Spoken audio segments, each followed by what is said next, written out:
Hello and welcome to Anime Apparently Episode 3. In today's episode, I will be manipulated by a creepy old man into betraying you all, the result of which will be a widespread massacre and me losing my limbs in a duel on a lava field. I know what you're thinking. Yes, on top of being an anime fan, I am also a massive Star Wars fan, and no, my lightsaber does not get much use. But on that note, how are you guys? Much like falling in the lava, that was an excellent self-burn.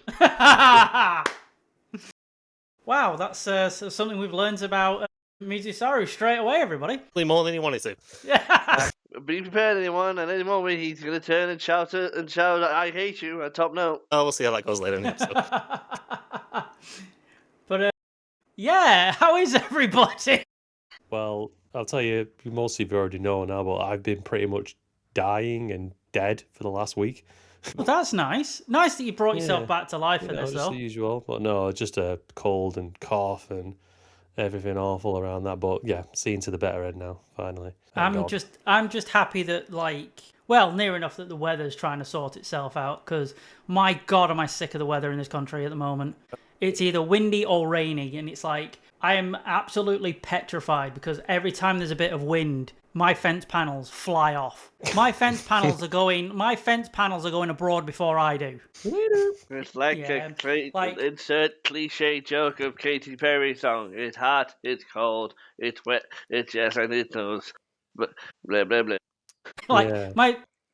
My biggest fear is them flying off and either hearing that they've absolutely KO'd someone's car, or someone says, "Can you please come and get your fence panels? They're drunk in my living room right now." Does my window was broken by a fence panel count as an act of God? Yes, actually. If it gets me out of paying for it, then yes. It gets me out of paying for damages, yes. I'll just have the mental image of it spinning like some sort of shuriken star that's flying through the air at high speed, and then just all I can hear is the Liu Kang bicycle going. I'm just imagining. It's just like UK version of Final Destination. Some poor woman was bifurcated by a fence panel. God. I was thinking of just some like discount 6 foot wide panel version of Mary Poppins. Like these poor London kids are expecting a nanny, and a fence panel comes and wipes them out. Maybe if it's windy enough, you can do like a whole Taupe high pie thing. You can just jump on it and fly off. Save myself loads on petrol. I can just imagine the scene in Wizard of Oz where we're just seeing lots of chavs on bikes and Asda and Sainsbury's bags in the air going while your house is lifted off the ground spinning in the air. That's just a normal fucking day. Sounds like the wacky races of impromptu flight machines. I'm thinking of that bit in Twister when they see that cow whizzing past. And it's like, oh, there's a cow. Oh, there's another cow. No, that's the same cow. I feel we're going to go into Sharknado now. It's that windy outside. Superman's dad is holding his hand up. God, I hate that. I hate that scene so much. So goddamn much. It's like, this is a man that can move at the speed of light. And he could have just saved everybody and not made a big deal. And his dad's like, nah, take me now. I mean, if you couldn't tell, we never stop at a moment to take a jab at Man of Steel. Hell yeah. No, man, we could do a full podcast on that. God, I can't stand that film. Same as, what was it, Batman versus Superman. I hate those films. I can't stand those films. I've only ever watched them, I think both of them once, and that was enough. Now I know. I saw them twice. Now I know the groups behind the people that love and hate those movies. I know about them. Let me point out. These guys didn't even know there were groups behind them. They just don't like the movie. We just don't like the movie. Oh no, I was very well aware, because if you recall, when we watched it in the cinema, you fucking fell asleep, and I had to deal with the angry glares of all the fans staring at me because Retro Roni was snoring, and it sounded like a grizzly bear chewing on a bone. Well, and it was 2 minutes into the film where it was showing Superman disaster and fighting, destroying a city. Yeah. And Bruce Wayne running through the streets. The opening credits hadn't even finished. The best part of that is, if you recall, I woke up at the end of it. I woke up at the end of the entire city destruction bit, the flashback to Man of Steel, and watched the rest of the movie. So even for I think the I only love- person in the world that asked the question if a real disaster happened, they turn around to you and go, "Holy shit! How did you sleep through that?" That's I don't know why I just imagine the whole. How did you sleep through that? That's my secret, Cap. I'm always asleep. So anyway, getting on to that, we have got some on today's episode. We have got some little bits of news, and we're going to talk about Pokemon Day as well, because that's just that today as well. Some big stuff coming from there. Scrubs and Monarch are back, so we'll touch on that as well. And obviously the episodes. Was it the 4 shows we're watching today, which are Fire Force, Hell's Paradise, MHA, and one JJK episode because they skipped one, didn't they? Yep, they had to let the Mappa staff have a day to breathe. Yeah. So what shall we start with first? Because shall we talk about Scrubs coming back, or am I the only one that's watched the revival? Yeah, No, I think I've not watched it. To be fair, I've not actually watched a lot of Scrubs. you should. It is great. I know I should, but it's one of those things. I know even though it's like predominantly a comedy, and like I'm not one for medical shows. Like it's like House. Like House is really good, but I also can't deal with the sort of like serious moments. It's just like, Yeah. it's not as medical as I think as House is, but it does have some of the serious moments. But it's more like very heart touching, very emotional kind of moment. Yeah, But I'm it's not very far in between. It's not like comedy. I dislike it. It's just kind of a personal thing. It comes Well, to no, I yeah. get that because I'm not very big on medieval shows or anything that's like a period drama. So I like even if it's a funny show, if it's like based in medieval times, I ain't watching. I have no interest. I think it's more. That's why I can't get into Game of Thrones, to be honest. I think it's more for me. Sarah, it's kind of like if we were to compare it to a spicy meal. He doesn't have much in the way of in most of the shows. It's like there could be these hype moments, but when it comes to the deep gut wrenching moment, that's just the level of spice bit too much for him. No, it's I know what you're saying, but it's actually not. It's actually none of that. I just I really don't like hospitals or anything like that. So it's just Yeah, like, I get even that. even in a show, it's just like when they're talking about like serious medical shit, it's like it makes me really uncomfortable. Yeah, but like Lazy Beat said though, Scrubs has never been. It's been more about the characters dealing with situations in a hospital. So it is more character driven than it is about like diagnosing patients and stuff like that. So I'd say it's more of a workplace comedy, but Scrubs Scrubs is one of my, I would say one of my top 5 sitcoms of all time. And I've lived and breathed and grown up on sitcoms. Retro, being my brother, will contest to that. Like my mum would always throw a sitcom on, like from Fresh Prince of Bel-Air, unfortunately The Cosby Show, like Everybody Loves Raymond. was it? Yeah, Frasier. Was it Boy Meets World? Clarissa Knows It All. Blossom. Friends. Did I say Fresh Prince of Bel-Air? Yeah, Fresh Prince of Bel-Air. Yeah. Friends. Yeah. And Well, then yeah. How I mean, they were Mother. kind of like I mean, to be fair, for ages, like they was like kind of like the bread and butter of TV. These like sitcoms, isn't it? But who's watched? Has anybody watched the new Scrubs episodes? Yeah, I have. Speed to the rescue! You two can have a conversation. We have content. Yes. I'm going to be honest. Like I was quite shocked that we had 2 episodes right off the bat. I was dead impressed with that. I'm not going to lie. I was really impressed with the first episode. I don't think it was perfect, but like I went from actually having a genuine laugh. Like my favorite bit was when Turk and JD see each other for the first time and they go to do the eagle. And as they walk down that corridor and obviously realising they're both in their 50s and he starts falling over. And I don't know why it made me laugh. And he goes, "Engage your core, sea bear." I was crying. And then like... It was great. You know when you always get those remakes and unfortunately just don't hit the same, and it's a bit awkward, and they're pushing their old catchphrases, and it's just not hitting well. But I think they've done really well for this one. I think like it's you very said, it's natural. not exactly perfect, but it is really good. Like in terms of hitting those kind of same feelings, but it's not, carbon copy of what they used to be like. Correct me if I'm wrong. Isn't this like the second time it's come back? No. No. Technically no. The school bit, the educational school section was more of an extension. Like they tried to extend what happened past the ending. Because I mean, I don't.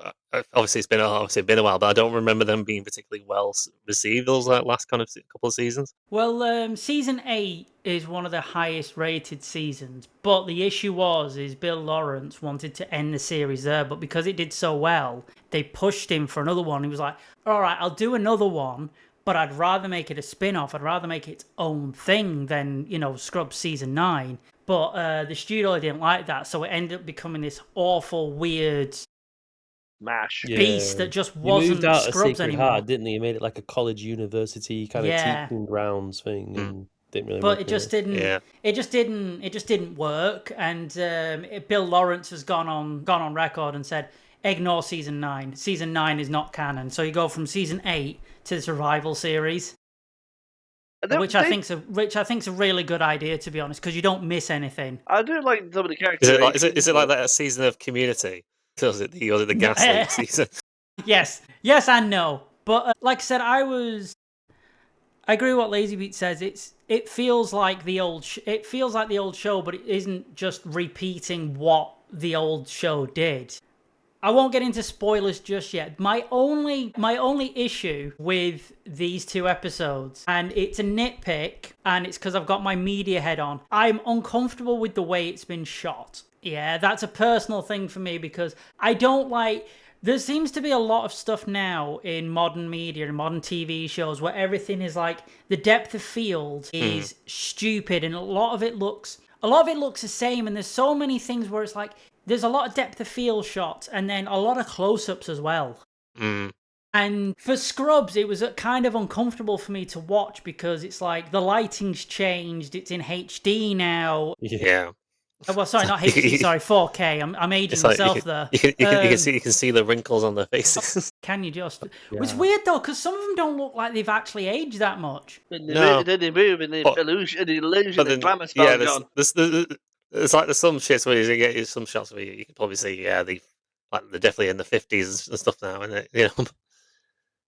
Like I said, for me, it's more the way it's shot as well, because I don't know why modern TV shows are scared of a wide, and they're also scared of just giving us a shallow depth of field. It's like, I'm sorry, I'm talking in loads of bloody media jargon, but it just really bugs me with modern TV now, because a lot of TV shows all look the same, and they've got this ironically clinical look to them.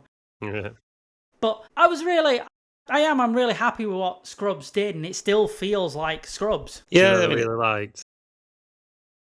It's funny because I'm just thinking about, because obviously we had that Frasier revival that's not been long. cancelled now. That's been cancelled. I thought it was doing well. No, that last season didn't do very well.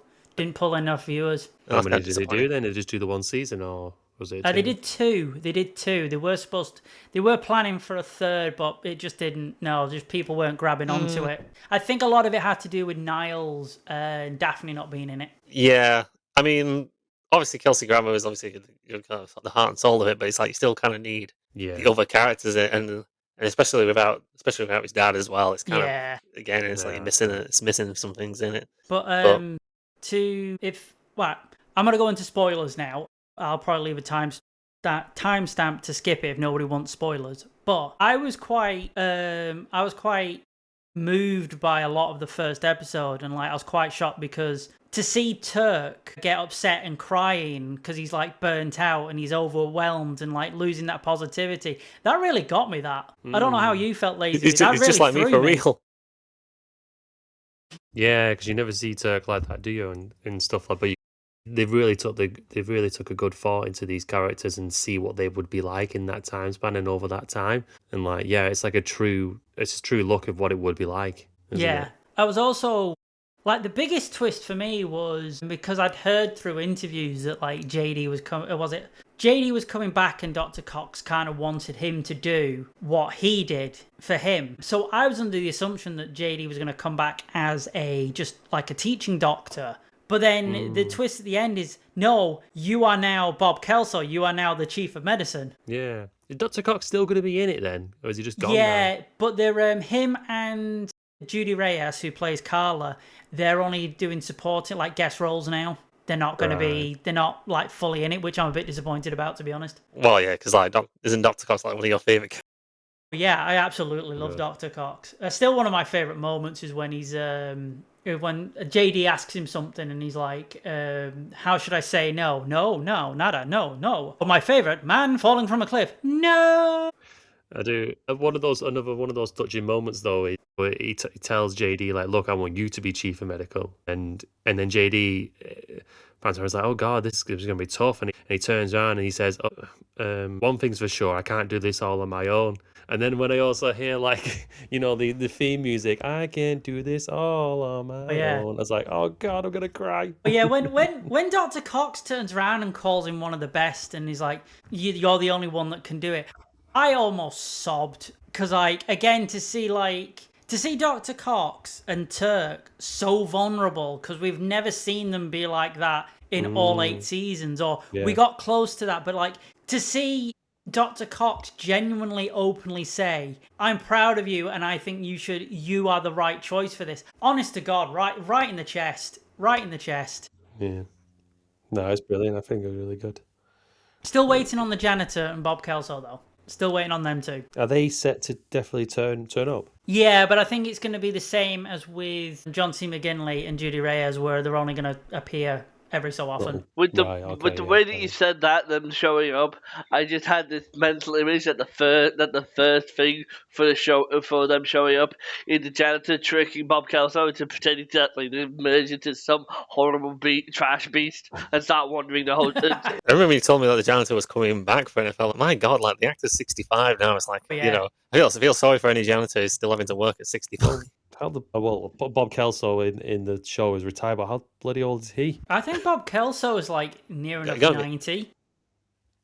Gotta be like at least 80s, I'd say. I could look it up, but I won't. Are we sure? We don't do facts here. No, we only talk about shows. We don't do facts. Are we sure he's actually attending? Are we sure he's actually showing up as an actor and not attending as a patient? Yeah. He's still in that coffee shop with his muffins. That might be an episode. Yeah. They just find him in the psych ward. Don't do that. That already makes me too sad. Just that idea. It was mad seeing because the whole set they've recreated from the old abandoned hospital they filmed at. Jesus. But the level of attention to detail, like when they were walking, like when they walked into the doctor's lounge, or even when they walked into the reception, that was just like, it was a wave of nostalgia that just felt warm and comfortable. When you see the TikTok showing like everything they'd done to recreate the set, it's like bloody hell! It's like Disney must be really sort of banking on this doing well, because this seems like a massive effort.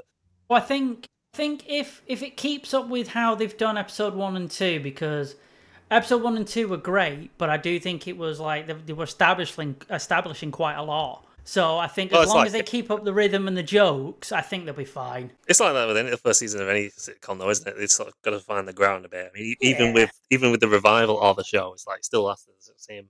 Probably still have the same teething problems, but it's funny though, because I just remembered as well, like another show that's getting revived, Malcolm in the Middle. Yeah, I completely forgot. Yeah, that's all the original cast are coming back for that as well, which is quite surprising. I love the fact that Bryan Cranston's coming back. Apart from the youngest, Dewey, I think he got out of acting apparently. He never wanted to go into it again, but majority of them are all there again. Is he? Because I've seen the cast photo, and there's one of them that very clearly looks like him. Either they just found a very. It's not him. He's not. I mean, I don't know many people with that big of ears. Hey, come on, man. Can you imagine that in the audition period? As they're going through, they're just going with a measuring tape. Not big enough. Lisa Beats announced he's replacing Dewey in Malcolm Middle. I've already applied for Dumbo when I was a kid. I'm not going to do this. Yeah, I could be wrong about this as well. I remember because it's like they've announced because later in the show they had another son, didn't they? His name I can't remember if I can remember. Is it like Jamie or something? But I think they've said there's another kid. The youngest one after Dewey, because it was Francis, Malcolm, Dewey, and the baby, but I can't remember what the baby's name was. Yeah, I'm sure it was like Jamie or something like that. I could be wrong. I have a dreaded secret. Although, given how long we've known each other, you probably already know what I'm about to say next. I may need to cut this from the pod. I do not recall having ever watched a single episode of Malcolm in the Middle. You know what? I've watched one or two. I can't say I'm surprised at all because the amount of things that you haven't watched. You know, even half the anime that we are talking about, you haven't fucking watched. It's a fair point. It's a fair Anywho, point. this conversation could go on for a while, so we'll skip past that. But I was gonna, it's such moving on. a good series. You should watch it even if you just wanted to watch it just for what's the dad called again? Famous actor. Well, that's why I want to watch it, because I want to watch Brian. I just want to watch it for Bryan Cranston, because I know they did a special DVD extra for, I think, Breaking Bad at the very last episode, where they added an extra scene where he wakes up in his bed, and all of Breaking Bad was a dream that he had. Yeah, that was God, I love it. What a legend. Because I love the fact because somebody says that like Breaking Bad is the Malcolm in the Middle sequel or something. Yeah. But and I love Bryan Brian Cranston. is so fucking brilliant in Malcolm in the Middle. He literally did everything. Like apparently, like he just whatever the writers and everything wanted to come up with, like crazy stories for him to do. Yeah, he was just open to do everything and anything. Yeah. So he's goated, Bryan Cranston. He's ability to do anything. Yeah, he don't care. He's one of those people who just like, yeah, whatever, no problem at all. I'll do it. And in fact, he did a lot of voice work for the monsters in Power Rangers. I knew you. Oh yeah. Someone in the comments were going to do it. I might as well cut him off the pass. That is apparently because of how much work he did.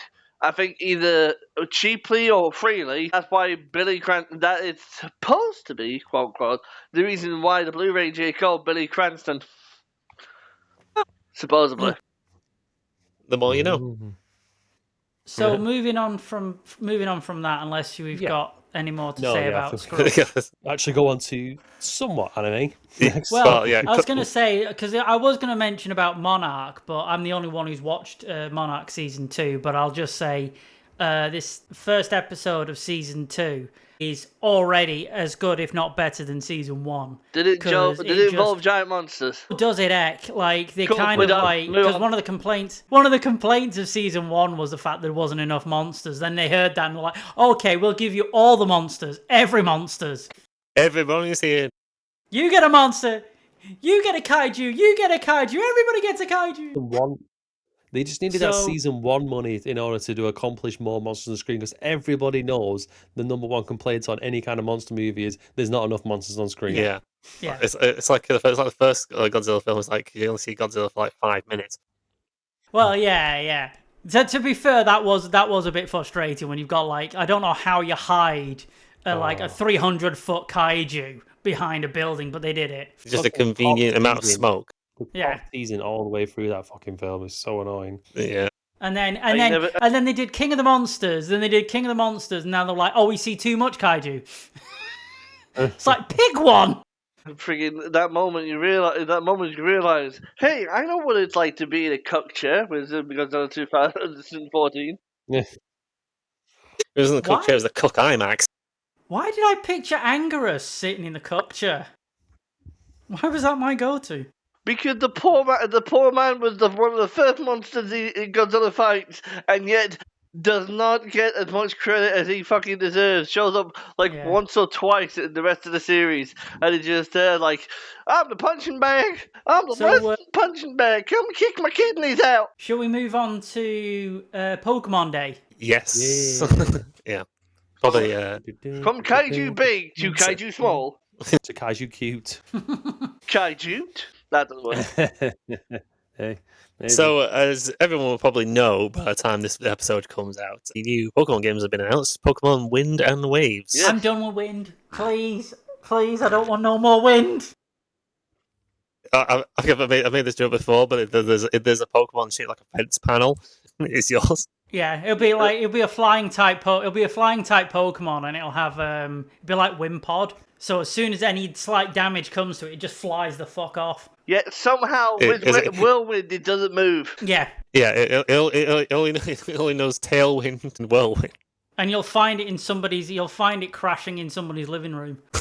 We also the game looks fantastic, I gotta say. I mean, it fucking better be because it's only on Switch 2 now. You know, we're not having any of this fucking. I was so confused watching that. watching the presentation because it was like, because it went through it and then I was like seeing the, what's it called? Like we saw all the mobile games, which I wasn't interested in. Then we saw what is essentially Pokemon, what's it called? Animal Crossing. Oh, Is it yeah. Animal Crossing? Yeah, Animal Crossing meets Minecraft with some like derpy looking protagonists. Yeah, and then, because it is a ditto. It's a yeah, ditto. no, I know it's a ditto, but it still looks horrifying. The two beady eyes and this 5-year-old child staring at you. Let's not forget, it's also post-apocalyptic, as in so everywhere, everyone is dead. Other than the Pokemon, everyone is dead. Everyone is This is rated for kids. It's a friggin' I know they were talking about coal-filled Pokemon island. music a lot. I know they talk about Pokemon music a lot in the soundtracks, but I don't think that's one of the songs in it. No, just that scene. Everyone Just is that scene dead, from it's Red Pokemon. Dwarf. It's just everybody's fucked. Doesn't matter because you've got Pokemon. Everybody's Be the fucked. very Everybody's best. fucked when you give the 10-year-old a god. I want to be the The very funniest thing best, for me- the very best grave robber. The funniest thing for me for that fucking Wind and Waves reveal though, because it starts off and you see them in this holiday house for holiday, and then they walk out and there's like fucking two Pikachu's. They're like dressed in holiday clothes. I'm like, oh, fuck me, is this Pokemon Love Island? A new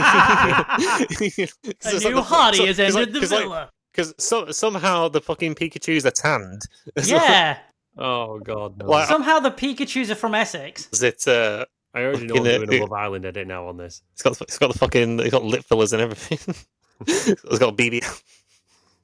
I was baffled because it was so funny because it made me laugh when he was like, "Oh, we're gonna show you this video," and then it got to the Pikachu's, and then it went Game Freak, and then there was such a long pause on the logo. I'm like, "Oh, is that it?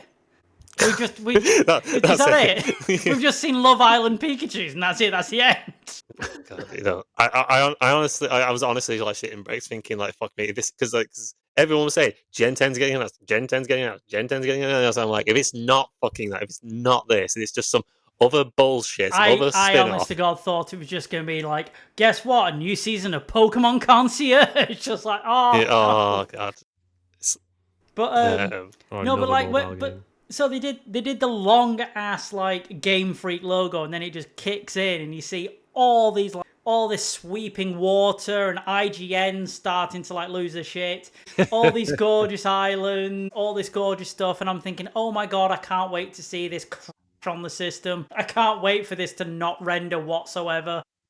Running at 2 frames Can't per wait to be second, disappointed. you're doing a PowerPoint presentation. I can't wait for this to cyberpunk the fuck out of itself. And then we got to see the 3 new starters, which some of them are already quite popular. I don't know which one I'll pick, but I won't lie, the little doggy is kind of cute. Yeah, was it Pom Bomb? Yeah. Is it a cute little dog that explodes like a Voltor? Oh, so I've seen so many jokes about it because the first one is obviously everyone's fear that it's suddenly going to stand on 2 legs again, and it's just going to be another firefighting type. Oh yeah, no, Yeah, I can already predict it's going to be a firefighting type. but I've had my jokes myself. Like, is it going to evolve into the Pom Bears, the Crisps? You'll have to What was the other one you said? flash He's an gonna image of evolve that in it? up just to tell people what Pom Bears is, because it's not as well known as you might think. I mean, I think our fellow UK listeners will know what that is. Yeah, but I don't know if they have Pom Bears outside of England. I fully suspect that the whole that the Pom Bomb's future evolution, because it looks like a Pom Pom, it's going to be a cheerleader, and it's going to be the next in the line of the furry bait Pokemon. God, I hope not. Didn't you also say that you think it was going to evolve and its name's going to turn into Poppadom somehow? Oh, was it the Indian takeaway Pokemon? That'd be a bit weird on the island and on the wind and waves, the kind of thing, isn't it? That'd be so wondering- funny. Just a load of people just sat there in the design room, like, oh my god, like the deadline for Gen 10's coming up. We haven't got any starters. What should we do? And he Kaiser Sose's and just like all the takeaways from the room, like, oh, that one's an Indian. That one's Chinese. That one's Like Italian. you said it then. It was like they were looking around and they're just thinking starters and they're like, wait, it says Indian Spring rolls. starters, Poppadoms, Poppadom, Pom-Tom. Let's go. God, it's gonna be popping. Go mango chutney. Choose you, right? I choose I you. choose Number you. 7, Onion bhaji. That's it. So Sweet on and top sour of chicken was super effective. So on top of Pombom, we've obviously got Browlet, the grass one, which looks like Rockley fucked an angry bird. Isn't it brown? I'm gonna be honest. Fuck Like, Owlet. Yeah, you're right. It is Brow. Not brown. Not Sprout, isn't Browlet. it? What the freaking? Sorry, because I because he obviously looks a lot like the last grass type Pokemon we had Rowlet, so I keep getting that mixed up. hang on, I need to Yeah. get the pictures of the starters up again just to remind myself what they look like because I can only remember the doggo. All three. Where are we? Well, two of them are P-shaped. The other one, the last one's a salam. The bird. Was it what do we call him? Fucking Sprout. Brow. Angry Bird Owlet. He looks like he's escaped from Power World. It's like if you're going to steal from us, we'll steal from you. If he gets a gun, He looks like. To be fair, have you seen his face? If Have we- you seen his face? He does look like he's carrying. That's it. The next evolution, isn't it? He just pulls out a gun like Digimon styles. Like that's it. We're No, he going a doesn't- different fucking direction now, mate. No, he doesn't even evolve. He's just had enough. Just pulls an AK-47 from under his wing. And is like, I'm gonna have all of you motherfuckers. For You his, ain't got no thumbs, bitch. What you shooting for his with? neutral B special, he uses a gun. I don't know Lazy Beast because obviously you don't know as much of Digimon as the rest of us do. No, because I just because you're talking about if he had a gun, it's like there's a particular Digimon that's literally called Gundramon. It's the most American looking ass Digimon there is, and that's saying something because a lot of them do. Yeah, the entire thing. It's basically Revolvers. imagine a robotic dinosaur made up of revolvers. It has like revolver for a head, revolver for arms, revolver for feet. Buzz Lightyear. Revolvers everywhere. And for some reason, it's also German. Just this don't know. poor fucking Gundramon trying to get dressed in the morning. Just like, can you help me, darling? Why? Because my fingers are calibers. When she's saying that, is all I can think of is someone now needs to do that X-Red movie with that thing. But instead they're like, no, my first wife is dead. My second wife is dead. That must be. My third wife is cheating on me. That's got to be bloody terrifying for that, like, a Gundramon if he sneezes. Because that's like an apocalyptic event, isn't it? Just everything just goes all off at once, just like... That's literally its attack. Its attack is called Der Blitz, and it basically just fires from all guns in it. I think the one that is more terrifying, I think the one that has more of a terrifying problem with sneezing is the one that's literally got an atom bomb for a hand at some point, and obviously he just sneezes and bang, and you just see Anyway, the back to the mushrooms. Pokemon. Yeah, the little grass bud flying thing. That's just like, I don't know why, it just seems like a knockoff plushie that you see it like well, it's not knockoff, but you see it at Kenji. It doesn't look to me like a Pokemon, it just looks like a plushie. Do you know, with the previous statement of the Pom-Bomb turning into a Poppadom, and we're going with Curry theme, could that not just be the garnish? And that's why he pissed off, because people are like, you don't need garnish in me. And I was like, yes, you fucking do. I mean, supposedly the game is like based on Southeast Asia, so it's like them all being based on curry ingredients seems entirely likely at this point. And then we've got the final one, which is just a Salamander. just a wet gecko.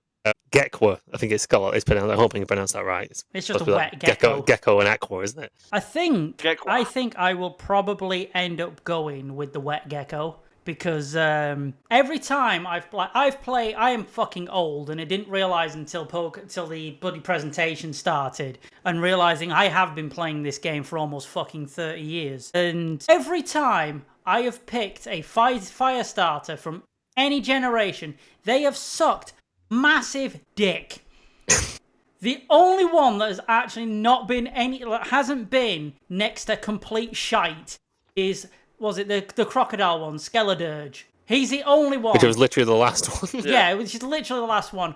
All the best Pokemon I ever have been water types. Yeah. See the funny thing is because like you would think with a name like Mizusara that I would pick the water ones exclusively, but not so. No, weirdly. Actually, I think I've only had like two. Is it possibly? Yeah, I think two. Yeah, I'd for Alligator and Samurott. Other than that, no. It's been predominantly fire. Right.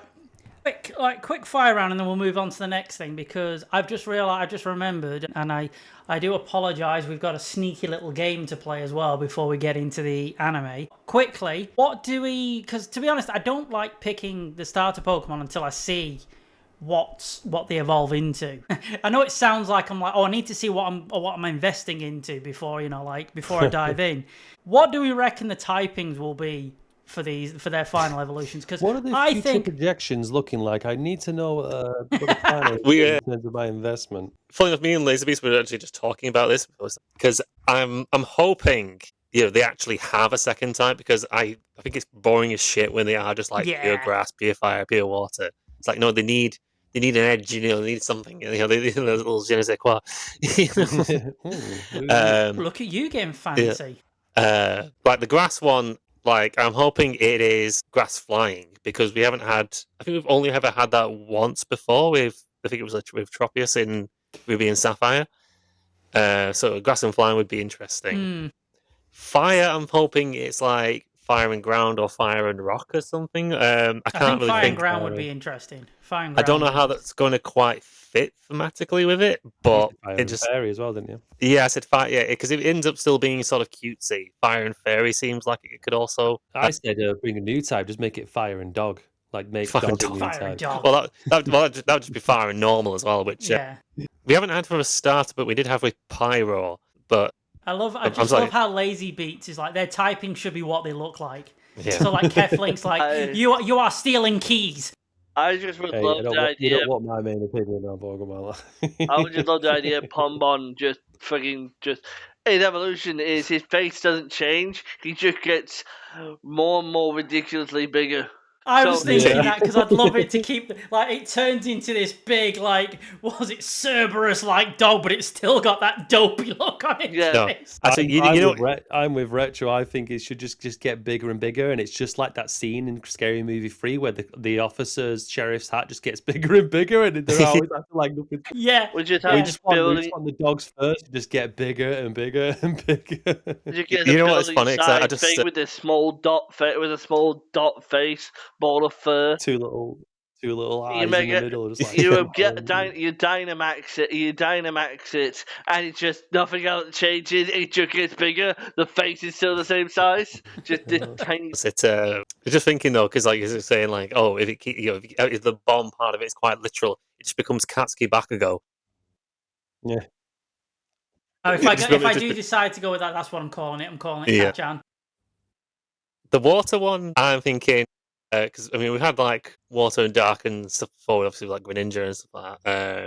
It's hard to say, but the purple eyes kind of makes me think maybe water and psychic. That'd be, or maybe water and ghost. That'd be kind of interesting. Yeah, I don't know. and if Looking you at them, go on. looking at them, I'm just gonna say like I don't know why I have a sneaky suspicion, and I'm gonna be wrong because I've always been wrong when I guess all these types. But I don't know why I reckon the wet gecko is gonna be water and steel for its I final hope so. evolution. If it's water and steel, I'm sold. No matter what it looks like.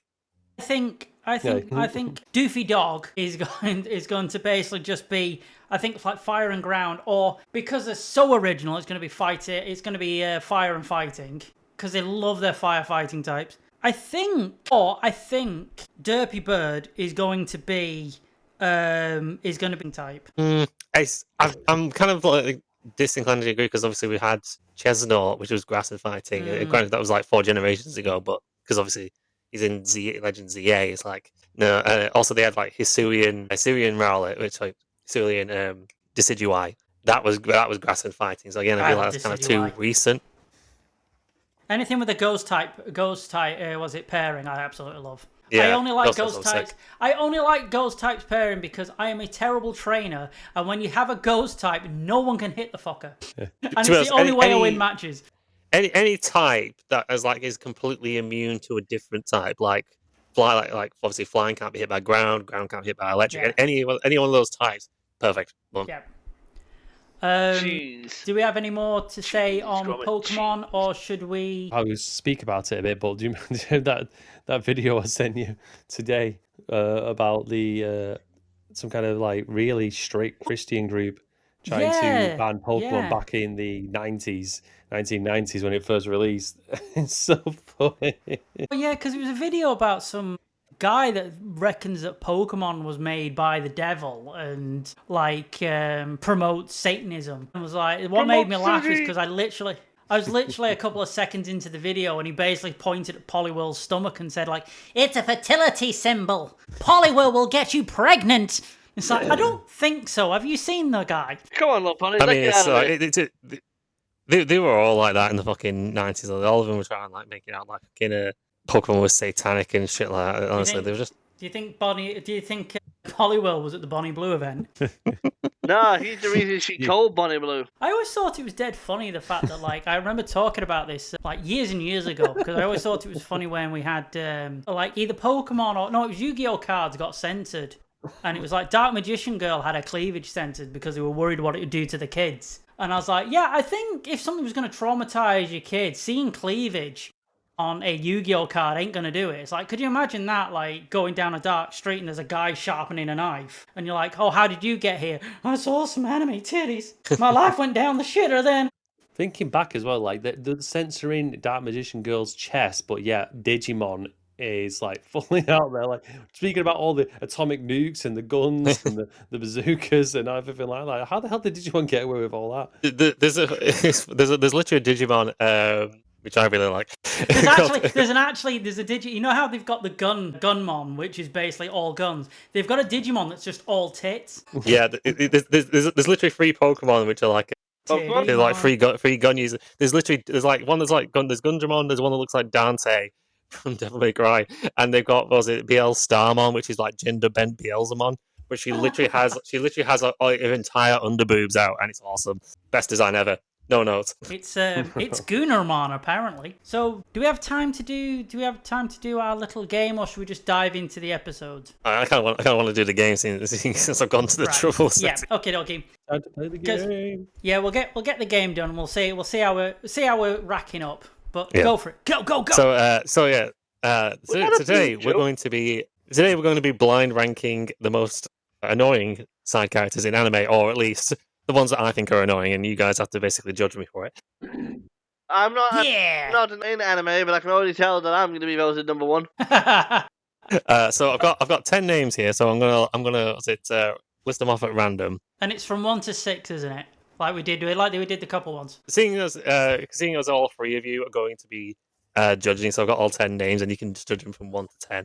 Okay. Yeah, that'll make it a bit more interesting. Mix it up a bit from last week. That's gonna be an insane list. Right, go on. Okay, so I think I've got the wheel of names here to sort of pick it for me because I'm lazy. I'm just waiting to hear that.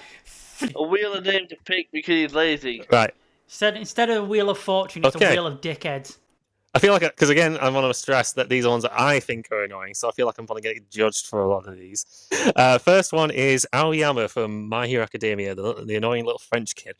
Laser God. Out of 10? Yeah. Or was it laser nip? Sorry, laser nipples. That's a different character. Laser nipples, sorry. If it was further up, maybe. Yeah, there would be out of his nipples if they were further up. No, was it laser beam belly button guy, isn't it? Yeah. I find him irritating, but not like... Not really. Not to the point where, like, I wish death upon him. It's... I was obviously going to pick Mineta, but I feel like that was kind of too... One. That was easy. I'd rank him on more of the, like, tolerable side of it. Yeah, like, I don't wish death upon him, but I hope so. Like, I hope he can't. Like, I hope he forgets his password, kind of a deal. You know what I mean? Yeah, a bit on the lower end, probably around like. That's it. I hope he drops his croissants or something. Yeah, like I hope when he goes to pay contactless, he has to tap twice. You know what I mean? I wish him mild inconveniences in his life. I'm gonna say, for me personally, I'm gonna say 9. You're gonna go 9, okay? Yeah. You thinking 9 as well, Elizabeth? Yeah. So we're going for 9 for you. Oh yeah. What about you, Retro? You just going with the crowd? Yeah, I was about to say every 4th visit to the bakery, he has to hear someone say, I want a pain o' chocolate. Can I get myself a pain o' chocolate? And But, so even as an English person, that is painful to listen to. I can't imagine how much it is for the French. Oh, chocolate. All right, next one. Okay. we're at number 9, setting the baseline. Next one is. Okay. Right. Okay. Hang on, I just skipped over the one that was going to be easy. Right. This one is technically cheating because he is not a side character technically. He's actually the main character. I think I know who this is. Boruto Uzumaki. Boruto.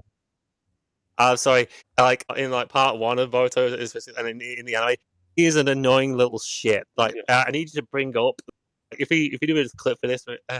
The Jagger Jones, I need you to bring a specific clip of him crying like a little bitch. Yeah, they gave him the most ugly cry. They tried to give him an ugly cry face. Which, granted, is from a filler episode, but that is also like I think I'm also just bringing those up because the entire Boruto anime is dog shit.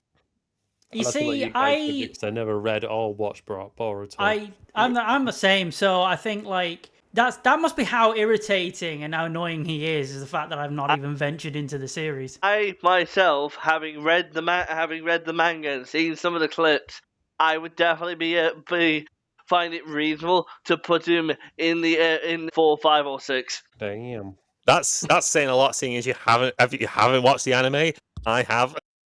I'm gonna say if you two agree, I'm gonna go with 6 because I don't know who else is on this fucking list. He has a reason to be a dick, but he does take it a bit too far. I'm gonna say 6 because like I don't know how irritating. I only know secondhand how irritating he is. I mean, to me, he's just like he's a very spoilt brat as well, especially early on, before you actually get to like the tuning exams and he actually sort of learns his lesson a bit. It's like no, he's just like you just don't like how close he is to your favorite Naruto waifu, Hinata, are you? That's his mother. You sick fuck. What? Close like friendly, friendly and familial. Hinata's. This hole is too deep. You cannot dig your way out of it. Yeah, we can't talk about this. The UK's banned incest. Yeah. I was going with that. I was literally just the fact that he can talk to her. You can. No, actually, now you mention it, this is probably one of the biggest sins about it. Like Hinata's barely in it. Hinata's barely in the series. Yeah. Fuck him. Sakura gets a whole part in an arc, but Hinata gets nothing. She just basically stay-at-home mom the entire time. Yeah, that's one of the things that is a flaw of the series entirely. Is that the fact that the reading Naruto is an absolute little dick nugget. Is because he's like, but Dad's not here, but Dad's always off doing other shit, and he's an absentee father. And so apparently the way they've written and the animators decide to, amplify this by having no parents anywhere. They don't exist. They're non-existent.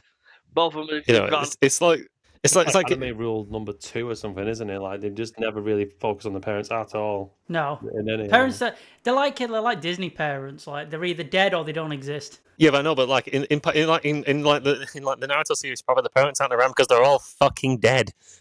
They've all died in war or tuberculosis. Yeah, well, that too. Anyway, from dirty weapons. So guys, do like Lazy Beats retro. Shall we just put him at 6? Yeah, let's go. Right. You go with 6. Okay. We've still got anime. We've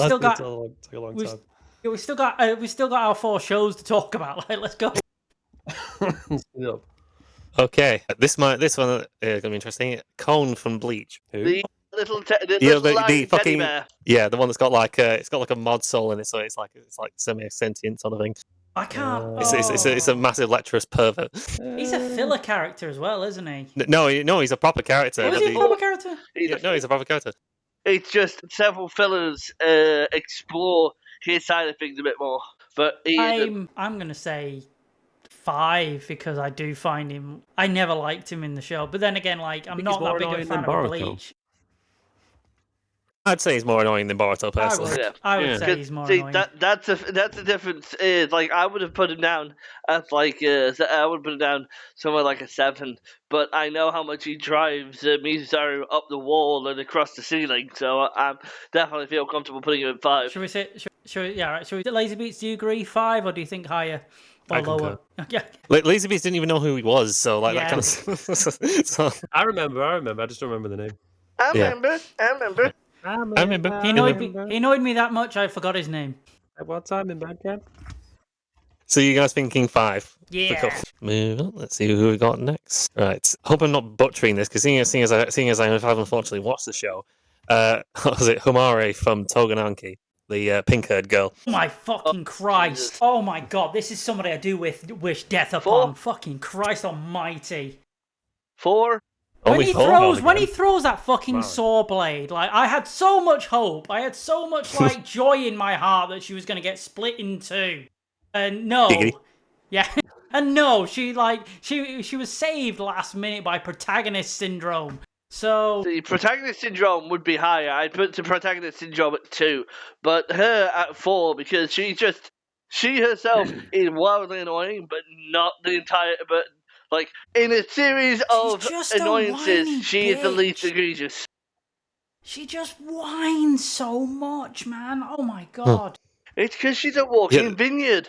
The worst thing as well is that she's the primary love character for this series. Yeah, It's like really. Christ, I pass mean- pass me one of Gunmon's fucking revolvers. Of course, the one with the she has sister. been made to be that stereotypical kind of character, hasn't she? Unfortunately. Of course, the one with the sister I'm gonna complex say- and love interest. I'm gonna say 3. Ooh. What do you think? I put my vote down for 4. Richard's put it down for 3. It's splitting between split it. The decision's on you, Cam. No, we have to come to a consensus. Maybe I'd go for 4 as well. I think I've sided with Yeah, Richard. Okay, I'll 4 say it is. Yeah, 4. Okay. That's it. Next one is. I'm not sure how you guys are going to think about this one. It's probably going to be more annoying if you played Xenoverse. Old Kai. You mean the one that's in the sword? Yeah, he's the one. He's the one who does the fucking potential unleash for Gohan. He's not. To take the I most don't know. recent. To me, he's not. No. He's not around long enough for me to find him irritating. See, if you played more Xenoverse, then yeah, you would. Because he's in it constantly, and I fucking hate him. He is supposed to be the straight man to the. He is supposed to be the straight man to the zaniness of the Supreme Kai of Time. He fails so spectacularly on several levels. He is just irritating. But I'm gonna put him at 10. You're thinking 10, okay? yeah, because this is the thing. It's like Yeah. in that very specific instance of the Xenoverse games, it's like, yeah, fine, he's extremely annoying. But in the wider world of of Dragon Ball, he is not the most egregious or irritating character. Yeah. To us, originally I did have Mr. Satan. Yeah. I suppose I think he probably would have got a bigger reaction out. Okay, so we're keeping Old Kai at 10 then. Is that the general consensus here? Yep. Yeah, Yep. Okay, so that's halfway through. Let's see who's next. 5 more characters remain. This one I feel like is going to be an easy one for some of you. Tamaki from Fire Force. Which one's that one again? The cat girl. The one that's kind of Oh. constantly having her clothes taken off. Fucking Yeah. final. Instead of Final Destination, it's Final fucking fan service. Yeah. What's she called? Tamaki. Tamaki. At least I hope I'm saying that right. Yeah, I think it's Tamaki because it's just. The thing is, though, is like the most irritating thing about her is it's not even. Well, she is an annoying character, but the most annoying thing is it's just the absurd fan service thing. Like I said, it is like Final Destination. Like you're walking down the street, you suddenly slip on some bar of soap that's come out of nowhere, and all of a sudden your hands up her skirt. You're now controlling her like a puppet somehow. It's like, that's not even what. Even though now you have the context as to why that shit keeps happening, it's still annoying. We ever get context for? It's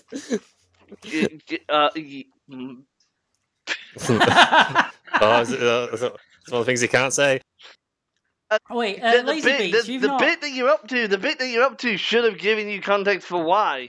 The bit that came out recently. We'll talk about that when we get to the I don't end. think we're quite up to it yet. I mean, it might be today's episode. But... Lazy Beats, do you even know who Tamaki is? Yeah, I did watch a bit. Obviously not a huge amount, but yeah, I do know who she is from season 1. About 70% of the episode you watched with the fan service. I'm gonna say 8. Yeah. I'm also Really? trying. On the low I'm end. also trying to be careful because I don't know who the fuck you're gonna throw at us next. I'd definitely put it at 8 because, like I said, it's not one for me. 8 is reasonable because, again, once you get the context of what's going on there, it makes it less egregious. It's still egregious. It's just less so. But Okay, so you're thinking 8? yeah. Yeah, Yeah, 8. you'll agree on that. All I right, can't 8 imagine it that you is. would have put her any higher. What spaces have we got left? You got the top 3. You have. Oh And god. then you got top 3. You got 7 and Top 8. 3 and 7 left. No, sorry. Yeah. 1, 2, 3, 7, top 8. 3 and 7. Yeah, sorry. No, I've listed it. Amity was number 8, so we just got top 3 Yeah, and yeah, 7 so left. yeah. So 1, top 2, 3 3, and 7. 7. Yep. Yeah, right. Okay, let's go. Let's do this. Hold on, wait, one moment. Are we going to compare and contrast your list of how you put these as well? Or did you just put this? No, to be fair, No, I just wrote them down. I wrote them down. We're Actually. just. I probably should have. I actually probably should have done that. So that's food for thought for next time. That would have been an interesting way, interesting test. Like how well do we know Mizu as well? Here's where we're putting them. Where do we think Mizu would have put them? And just having Aoyama being minus 77. Right. Next one. Okay. Next one. Right. This one, I feel like a lot of people are going to hate me for. Zenitsu. Yeah. I've been waiting for this moment. Oh no. Yes! The hatred Obviously- is strong. Obviously, Very like, strong, my fellow for most of narcoleptic. for most of the series, he's obviously an annoying, screaming prick. But But he kind of redeems himself with Infinity Castle. Yeah, but it still doesn't make up for what he's been like in the last Yeah. whatever seasons, does it? Like, yeah, we get it. He's locked in now. Do you know what I mean? He's got purpose. He's got meaning. He's got fucking balls, finally. But it still doesn't mean you were a prick beforehand. Yeah, true. It's like, yeah, his balls have finally turned up, but they were just delivered by Every. See, I'm not sure. I forgive him for a lot of that because it's one of the things of when you see like the type of person he is. He is one of the few characters that I do kind of like who kind of takes a moment to step around, look at the stuff going on, and he's just like, somebody from our world in the insane, and he's, just become aware of it, and he's like, cool, I'm supposed to take on the bulletproof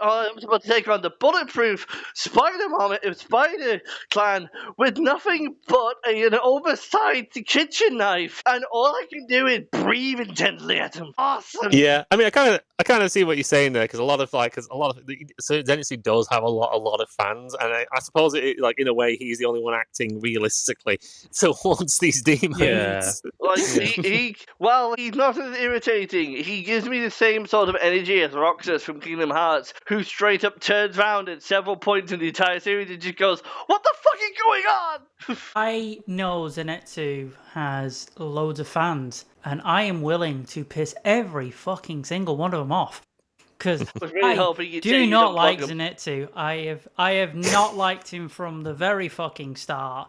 I hate the screaming. I hate the constant flailing around. If I could give him the same torture that Gabi Maru had in episode 1 of Hell's Paradise, where he's being pulled apart by 2 cows, I would happily sit there and watch that. When he got friend-zoned by Nezuko in, I can't remember what art, when he got friend-zoned by Nezuko, that was the happiest I've ever been. I was kicking, like, that was so I was fucking kicking funny. my feet like a little child. Like, I have very minimal patience for characters like that. Like, I don't like damsel in distress characters. And yes, in Infinity Castle, he does become a badass. But as Lazy Beat says, doesn't make up for the other 90% of the fucking show. Yeah. But I would put him, saying that though, I think I would put him at number 2. Yeah, I was going to say Number 2. Even with all that, I'd put him in the top 3 somewhere. What are you thinking, Metro? I would put him at 7, but that's because of how I understand the character. That's just because of my unique perspective on the character. Unfortunately, this is a dictatorship, not a democracy. Majority vote. Yeah, 2. And I'm being a is. massive dick. Go. No, it's worse than a dictatorship. It's a democracy. 3 names left. Are you going to make regret decisions? Let's find out. Drum roll. Right. Again, this is what drum roll sounds like. This is one you may again. I don't know how you guys are going to hear me for it. I feel like some people might. Misa Amane. From Death Note. Yeah. Misa. Oh, she's not smart enough to be annoying. No. Definitely, You she's see, I definitely think- taking the I- 7th slot. I think was it like Misa? I think Misa's cute, but it's like cute in short dosages. I will admit. Like Yeah. I couldn't have a full blown like 1 hour conversation with the girl, but like if I see her briefly on TikTok, she's brilliant. I'm gonna say 7. Yeah, I put a 7. 7. She's obviously like she's not like you said, you want to have a full hour conversation with her, but she's just unfiltered and she's honest and she is who she is, isn't she? And she's like a pop star in Death Note as well, and she's got fans, Yeah. but she still loves what she loves and obviously loves light as well. I And think the all that, worst but- thing. her time in the anime is not like overly extravagant. She's not in every other panel, every other section, every other thing, screaming about pointless stuff. She just very much comes in, does what she's meant to, and even when they don't have a purpose for her and they cut to her anyway, it's short, it's sweet, it moves on. Yeah, She's she does good also- as well when she's also like undercover with the new owners of the Death Note Yeah. as well. Like that Yeah, part yeah. was good. Yeah, I mean, narratively she serves an interesting purpose in the plot. Yeah. But it's but at the same time she's But- doing it. It's just this like, fuck you, lighting your plans. I just want to go out on a date. She's Yeah. I want to buy. No, fuck it. She- Yeah, you know what? I want to do what I want to do. She also reminds me of that mate you had in school that were always going on about a dickhead boyfriend and how he doesn't treat her nice, but yet still goes out with him. Yeah. Over and Like that, over. locked in at 7. Yeah. Next one. Yeah. So we got 2 We've still names got- left, we've and still got these are anime going to shows be to talk about. these are going to be number 1 and number 3. So is it depending on which order they come in? I think it's going to be obvious which is which. Here we go. Okay. So for our penultimate name, That was a we have- typewriter. Sorry, that was a typewriter, not a Yeah, drum right. roll. Sorry. Sorry. is it okay? For our penultimate name, we have Meowth from Pokemon. Yeah. Fuck, and we've used up all the top spots. Fuck. Not the top spots. I mean, all the lower, like the 10, because I don't think he's that annoying, to be honest. To me, it's the voice. His fucking voice grates on me. He also I is mean, like. to be honest, I've never liked Team Rocket. I've never liked any of them. It's just like no. Actually, looking back, I Blasphemer think, once again. like probably with the exception of Brock, I find a lot of the original cast to be annoying as fuck. I find him fucking annoying as fuck because they were all done by 4Kids animation.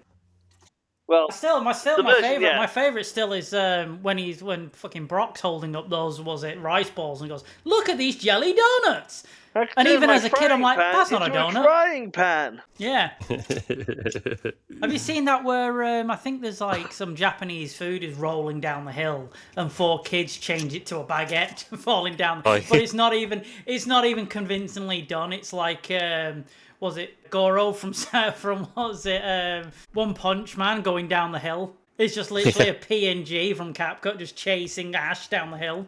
I seem to recall that apparently at some point in the recent animes, and by recent could be the past 5 so years, I've not been giving up to it. I think at one point they did actually have in the Japanese dub that mentioned, "Oh, these donuts are excellent," while talking about the sushi rolls. Yeah, this is the thing as well because Pokemon was like one of the first like anime series that I watched for ages. That's why I had no idea what the fuck a rice ball was. Yeah.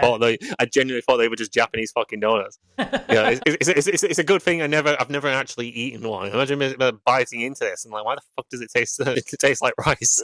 This doesn't taste like a donut at all. I'm gonna say number 3 for Meowth. Yeah, free. Yeah. I figured as much. God, oh So- my god, at number 1. I must be so See, sad. I must being so sad putting my elf there like he's on the firing squad. I'm so sorry.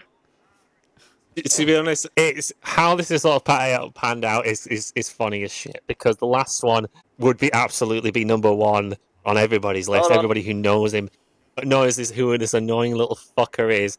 He should fucking die Let me in do a hell. drum roll. His name is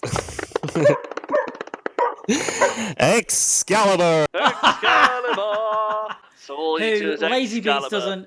Lazy Beats doesn't know because I don't think he's ever. Have you ever watched Soul Eater? No. No. Also, fantastic series. Annoying as fuck character. He's Hey, we are going to me get without so much he- hate off so many people. He is me without the voice, without a voice of consideration. He just goes on and on and on and on. Thank you for the Yeah. example.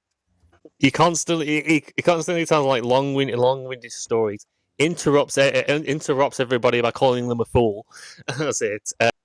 Despite being despite being the most powerful, like one of the most powerful characters in the series, nobody works with him because he's that fucking irritating. And self-absorbed. I know we're probably going to get a lot of bloody hate for this because apparently he is quite a popular character, but Is he? yeah, from Is what he I've though? heard, no, from what I've heard, he is quite popular. But Fuck off. every time I've watched Soul Eater and his episode comes up, I just skip it. I mean, it's a filler character anyway, but I just skip it. He's not a filler character. Is he not? He's purposely shit. He's Yes, I he's love how you purposely see shit. the character and the no. No, I could make an entire different list based on annoying filler characters. These are all proper characters. Everyone he's picked are people that have served a major part of the plot. They are not filler characters. They were not made to fill an episode or two. They're all key parts of the plot from which they come from. Excalibur serves massive purposes and has several different parts in the series in which he like pivotally helps out. But he's so annoying. I'm very proud we put him at 1. Everyone can burn us and hate us. Yeah, I don't care. It's to be honest, no matter what point in this game that I had done him, he would have been number 1. No matter what, he was. Let's be honest, he was kind of the easiest pick in it. But it's like there's no way I could not mention him. Your boos mean nothing for me. I see what makes you cheer. Yeah. It was either Excalibur or Mineta. There was no in between. Oh yeah. So with that, with the rankings, we've got Excalibur at number 1. Excalibur. Zenitsu at number 2. I should have done this the other way around. Meowth at 3. Homari at 4. Cone at 5. Boruto at 6. Misa at 7. I'm going dyslexic now. Tamaki at 8. Laser Nipples at 9. And the Dragon Ball Pensioner at 10.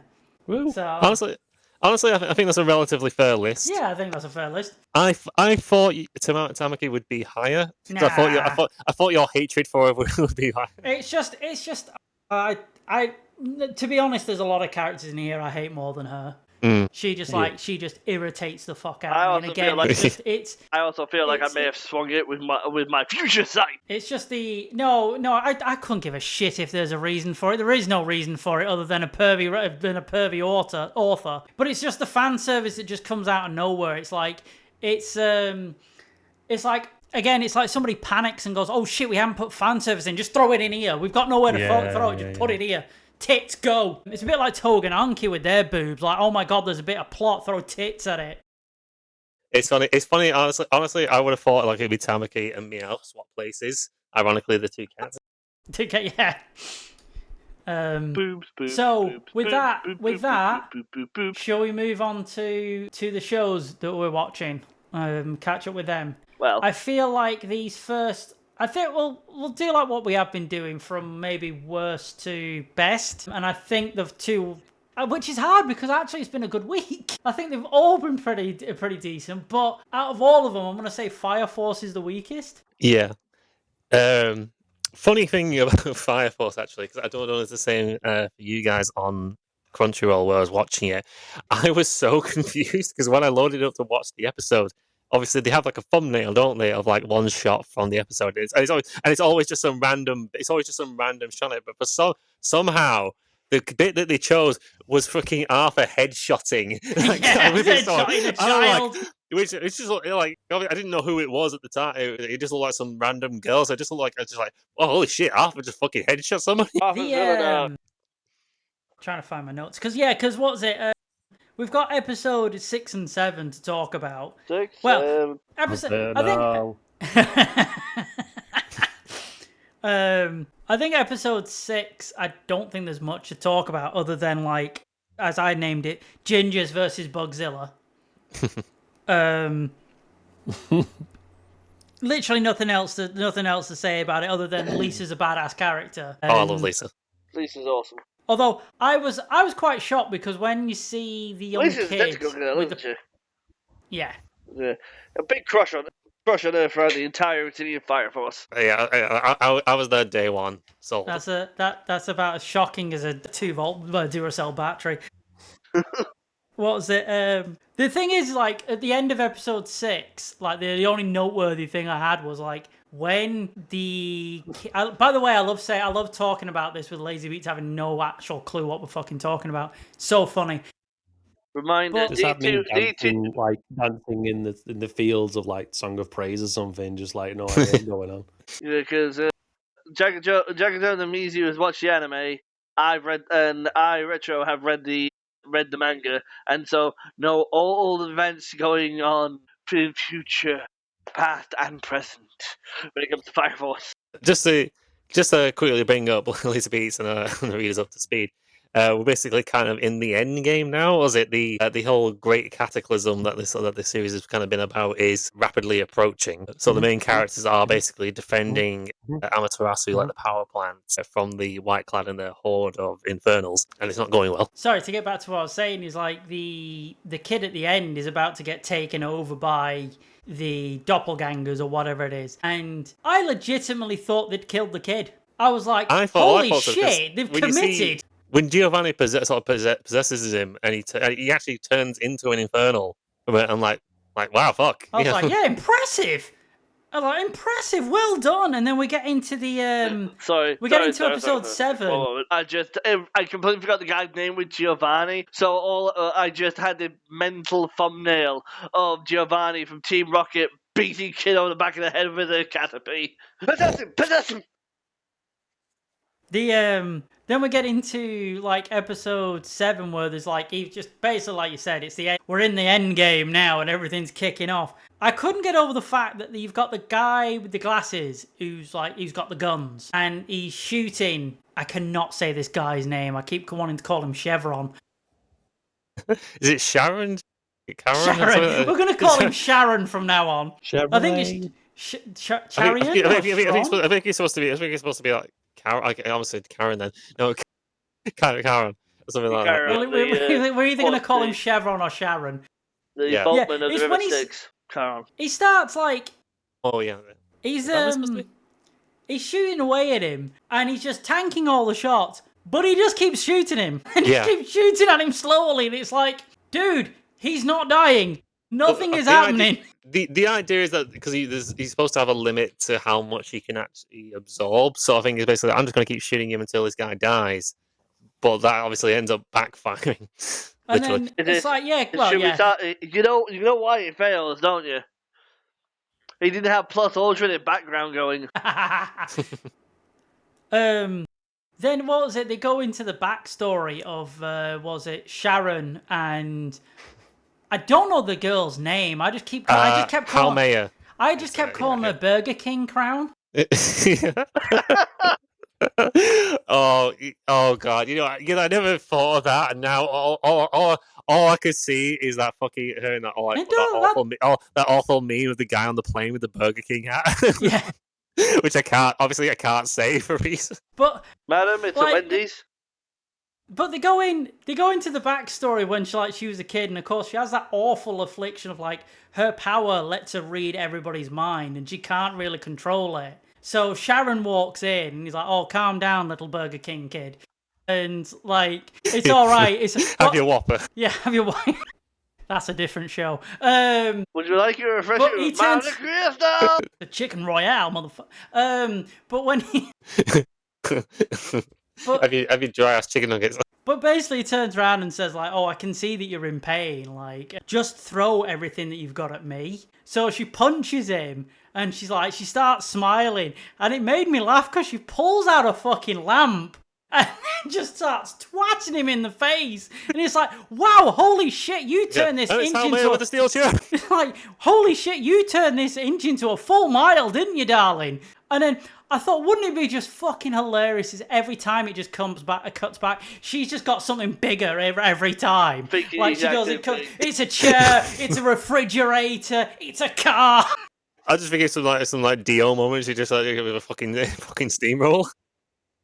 This actually reminds me of the mental image with with her driving a truck into the guy, and it just gave me a flashback that apparently the delivery industry in Japan has apparently gone on record to say the industry as a whole has been irreparably damaged by the isekai genre because of Truck-kun. Yeah. Yeah. Nobody wants to drive a truck in Japan anymore because they're worried about running over kids and They're worried about sending into an isekai. They're worried about isekaiing 12-year-olds. That's fine. I Let's go back. To be honest, if Japanese kids are as like impressionable as we are, they probably are just dying behind. It's like I want to be in Sword Art Online. Like different show. But what was it? We towards the end of it as well, like the kid that's now been turned into Infernal is like, I think like they're trying to help him, trying to calm him down, but he's been taken over by the fucking weird bug crow dude. And what made me laugh is Arthur finally turns up and has no idea what the fucking situation is, has no clue what's going on, just stabs the kid through the head. And then the kid Chuck through that. Wait, hold on. And then it cures the kid because it gets rid of the infernal bug in his brain. And everyone's like, how did you do that? How did you know that would work? And he's kind of, oh. It's like plasma swords don't work that way. I believe. You just stabbed a child in the brain. It's just like, my side quest is complete. It's like, side quest complete, murder a child. The entire Fire Force can be boiled down to the Naruto quote, believe it! Honestly, it'd be funny if they just do Fire Force, like just do like a Fire Force recut, but it's all from Arthur's perspective. It's all just like, he's just seeing everything as like a Dragon Quest fucking video game. Oh, that would be so funny. Are you basically telling me that the main kid is Kiryu from Yakuza, and Arthur's side is gonna be Ichiban Kasuga? No one in this room gets that. Fuck. Unfortunately, I do. Because I've had to listen to you talk about it non-stop. So I understood that reference, and I wish I didn't. We don't have contact. I don't think there's any. Is there anything else to talk about Fire Force? Like, there were interesting episodes, but like they did get artsy. There was one bit where it went artsy, and there was like live action stuff, and it changed. But again, there's not like interesting stuff's happening, but just not a lot to talk about. Yeah, I mean, it's like we've got like what is it, like 6 episodes left now, so we're kind of at the halfway point, and it's like we are in the end game, but can we speed up the end game? It doesn't feel like it. It just feels like just like a normal everyday arc. Really, it doesn't feel like it's going to the end. It's everything is going as it is intended. If you say so. The pieces are in place. So shall we briefly talk about MHA, and then we can get into the other 2 episodes. So I think again we've got episodes 7 and 8 of MHA Vigilantes. Again, only me and Mizu have seen this. Lazy Beats and Retro only haven't, so they're sitting on the sidelines again. I'll chirp in again with my future site, for I have read it. I think episode 7, I'll just briefly say, don't think it was that interesting. I think it was just basically more of a setup episode, I'd say. Although a couple of my notes was, jumping through a window naked doesn't seem like a wise choice. Because Miss Midnight the window was open. To be fair, if you jumped in the window while it was closed, like that would have been a whole different thing. I don't think jumping from any height, window closed or open, like it's a good idea. I mean, one is you've got compacted glass to add to the gravel rash. One is just gravel rash. Also, they're like, because it opens up with Aizawa and his mates trying to wrangle one of their first villains, I'd say, on their internship. Like he fights a gas villain. Is it me, or was he purposely look like Fat Boo? Yeah, I completely forgot about that. I wanted to talk about that because it's so bizarre seeing seeing Prince and Majin Buu in the same anime episode. It felt like we were at some weird sort of convention. Yeah. Also, realizing the origin of Aizawa's goggles was nothing like to do with this. It was smog. Yeah. Let's be honest. This is basically Aizawa Gaiden. Yeah. At the minute, isn't it? Which to be honest, actually, I've actually kind of enjoyed this little arc. I mean, I don't really feel like it adds much to the overall thing. You know, like like Kakashi Gaiden did for Naruto. But it's still kind of an interesting thing. I would have preferred this to what we've actually got with Vigilantes, to be honest. I would have preferred seeing Aizawa and some of those heroes like going through school. I mean, we have gotten to see some of the other characters like sort of before they were in the main story. Like, I did enjoy seeing Ida's older brother in like the sort of earlier episodes of season 1. I thought that was quite interesting at the time, but again, it's all because obviously they're not kind of the focus of it. We unfortunately don't get to see much of it, but so yeah, so getting this like little mini arc is really nice. Like moving on to episode 8, because I think episode 8 threw me, because episode 8 is such a good episode, and I think the best Vigilantes episode I've ever seen. It's again, they're on an internship, and for some reason, why is MHA Vigilante just full of kaiju? They're always fighting giant monsters. And I don't remember this in the original. I don't remember this in MHA. I think there was Gigantomachia and maybe 1 or 2, but like every week there is a kaiju-leveled fucking threat. First I think it's episode of the My whole Hero thing. Academia had a giant dude, didn't it? Yeah, but Vigilantes it did. is every week. Yeah, because that's the point. It's like a lot of the people have this. Whereas My Hero Academia obviously had the structure of a tight knit school, and obviously they had the small internship that you see later on. The thing is, it's supposed to be like a bit more before they start putting in stringent restrictions and assistance in, like for a lot of quirks, because a lot of the benefit system is slowed down. And this is what it's supposed to be highlighting, all the different little flaws here and there. The thing is, though, as well, I think with the first episode of My Hero, is like, yeah, the villain is obviously giant, but he's also obviously like sentient, But it's like, well, a lot of the giant villains we can see in Vigilantes, they're all hopped up on trigger. Yeah. Because basically Aizawa fights like this giant frog thing. Yeah, he basically fights But Gamabunta with a railgun. Yeah, but it's like, it's like it is pretty much straight up. It's just a giant monster. It's like I mean, obviously it must be a person with a quirk, but they don't really. That confused me. Sorry, before you that confused me, because I'm like, because they're all talking about this monster going through, and I'm like, is he Heromorph? Like, is he just one big dude? And then during the fight, which was really gorgeously animated, by the way, it was fucking badass. He gets like the warts on the back of this Gamabunta thing start like, it absorbs quirks, and he ends up there like they float off the body. He grabs hold of it, fires it back into his mouth, it explodes. I'm like, Aizawa's just committed murder. He's just killed a person. Well, sometimes I think of it like, see some of these moves that some of these heroes are playing off. It's like, yeah, they're dead. there's no other way about it. The funny is I was in hysterics of when like the Gamabunta starts wrecking, like does his, starts doing his Godzilla shit, and was it Prince is like, don't worry, I'll look after, I'm gonna hold him off until all the heroes turn up, and he gets battered, and it's the little noise when he gets, because he just goes, oh, or something. I was crying, absolutely crying. To me, the craziest thing about the episode, though, because obviously we know Shirakumo was going to die the entire time, because, obviously he doesn't, because obviously he ends up becoming a gnome and becomes Kurogiri. So it's like, well, they've obviously got to cover that at some point. He's basically got to Obito this thing, and I was like thinking, I wonder if he gets crushed by a boulder. And lo and behold, in the exact same way. But the funny thing is because you kind of see it happen, but they don't make it obvious at the start that he's dead.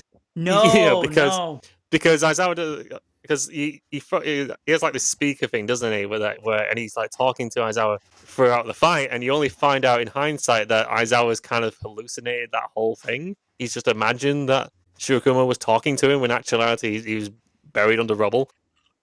Yeah. Which I think is like, I don't know why that kind of shocked me and surprised me, because it should have been obvious, but it's like, but it's still like when at the end of it, and it's just like, I was like, yeah, I did it, and like, okay, midnight and fucking President Mike are just kind of there in tears and like stood there shocked and like, oh shit. Yeah, He did. I was actually getting emotional about that, because that was so well done. I was like, holy shit, no, this is actually heartbreaking. Watching, I know it sounds mad, but the thing I like about it is just how it wasn't like in a blaze of glory. Well, I don't know how to put this. Basically, it wasn't like, oh, I was fighting this super big villain. He got crushed trying to save some people. And in the grand scheme of heroes, that's kind of a mundane way to sort of go. And I like the fact that that's what made it more heartbreaking, because it was like, oh, that's not how you're supposed to go. Do you get me? Like, you're supposed to go like, it was so yeah.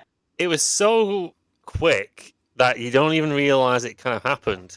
It's yeah. I mean, you've seen it like before. Characters like just rapidly get like cut down or blown up or something like that. A lot of times you don't think anything of it, but it's like oh, this character is actually important to this like little story, and it's just like it happens so quick. You don't even know he's dead at the time.